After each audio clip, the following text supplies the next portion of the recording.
Per amor a l'art.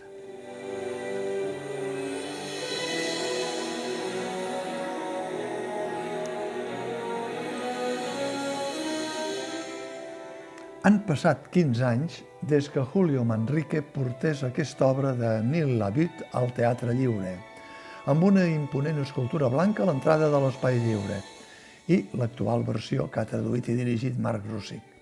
Però, pel que hi exposa el dramaturg nord-americà Nil Labute, sembla que el temps no hagi passat.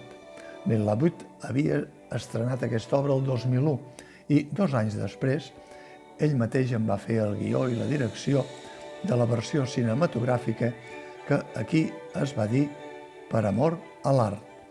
A la sala Versus Glòries no hi ha la imponent escultura blanca que hi havia al Teatre Lliure, però sí que tot l'utillatge escènic és blanc, amb la intenció de crear un espai minimalista on l'invisible art exposat, més que veure'l, s'ha d'imaginar. El quartet d'intèrprets, 2 parelles, mantenen el perfil que l'autor els imprimeix d'entrada i el director Marc Rosic no s'ha deixat temptar pel salt del temps i no ha inclòs, per exemple, mòbils, entre altres coses perquè el guió no li permetria desenvolupar segons quina de les escenes.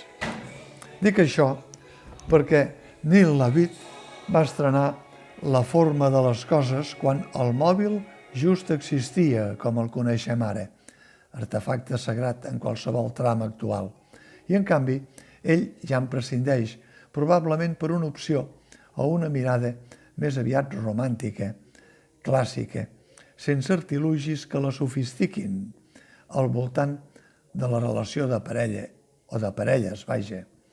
L'autor Nil Labute ja va sorprendre amb un altre espectacle seu, Gorda, que es va veure a la Villarroel. Per tant, ni que aquesta obra no sigui el que era Gorda, sí que és igualment de factura psicològica, però més arriscada encara, més críptica en el fons.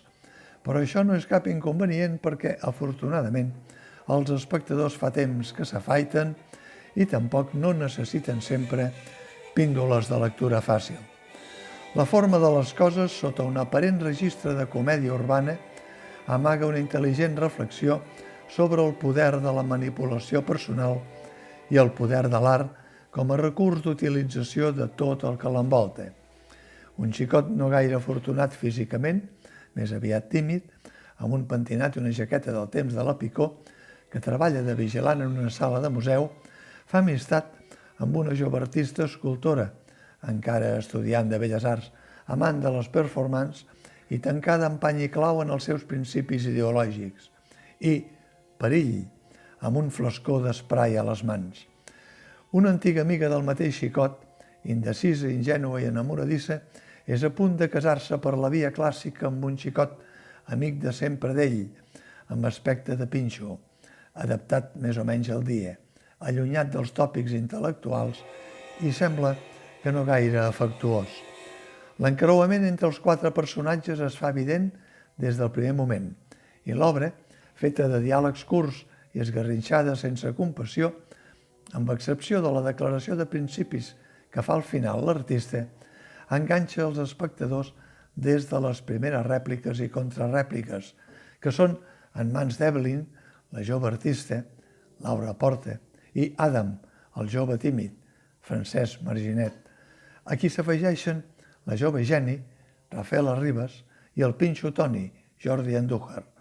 Tots 4, fosos amb els espectadors, ja s'han deixat veure per la pista com si fossin 4 més acabats d'arribar.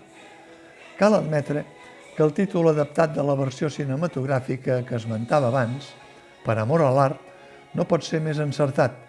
En el muntatge teatral fa 15 anys i ara s'ha volgut mantenir el títol original i, si bé el títol no fa la cosa, sí que cal admetre que tot el que hi passa en definitiva precisament per això, per amor a l'art. Són els espectadors a qui toca decidir què és més prioritari en aquest món de mones, aconseguir l'objectiu artístic que, a partir de la transformació personal i la utilització sense escrúpols de l'individu, pot transformar el món, o mantenir inalterable l'esperit conservador que opta per la immobilitat sense sortida. La forma de les coses, al cap i a la fi, sempre és del color del vidre amb el qual les mira.